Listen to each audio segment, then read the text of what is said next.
না। তো আল্লাহ গুনার থেকে বাঁচার হুকুম দিয়েছেন আর পদ্ধতিও দিয়েছেন। এই জন্য হাদিসে পাওয়া যায় ফজরের নামাজের পরে যে 11 বার বিসমিল্লাহ সহ সূরা ইখলাস পড়বে, ইখলাস পড়বে 11 বার। ইখলাস চিনেন তো? কুল হুয়াল্লাহু আহাদ যে পড়বে, তো হাদিসের শব্দ হলো ওই দিন সে কোনো গুনাহ পর্যন্ত পৌঁছতে পারবে না। ওয়ালাউ জাহাদা শয়তান, শয়তান যতই জোর লাগাক না কেন ওই দিন তাকে গুনায় লিপ্ত করতে পারবে না। ডেলি ফজরের পরে, ডেলি ফজরের পরে কতবার? কি মনে থাকবে? শুধু গুনার থেকে বাঁচবেন এমন না, 10 পারই তো 11তে যাইতে হয়, ঠিক না? কি বলেন?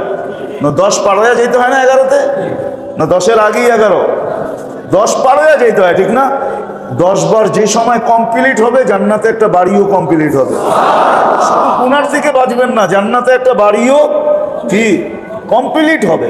আল্লাহ গুনার থেকে বাঁচানোর হুকুম দিয়েছেন। সূরা ইখলাস, সূরা ইখলাস, মানুষের কোনো অঙ্গ ফেল হয়ে যাওয়া এটা হলো সবচেয়ে বড় রোগ। ফেল হয়ে যাওয়া পর্যন্ত কোনো অঙ্গ ফেল হয়ে গেল, যেমন আমরা কই না হার্ট স্ট্রোক, এটা মানে কি? হার্ট ফেল, ঠিক না? কি ব্রেন স্ট্রোক মানে কি? ব্রেন ফেল, ঠিক না? তো সমস্ত অঙ্গের ফেলের থেকে যদি আপনি বাঁচতে চান, যে কোনো অঙ্গ যেন ফেল না হয়, সচ্ছল থাকে, এটার জন্য আল্লাহ আমাদেরকে পদ্ধতি শিখাইছেন আল্লাহ রসুলের মাধ্যমে।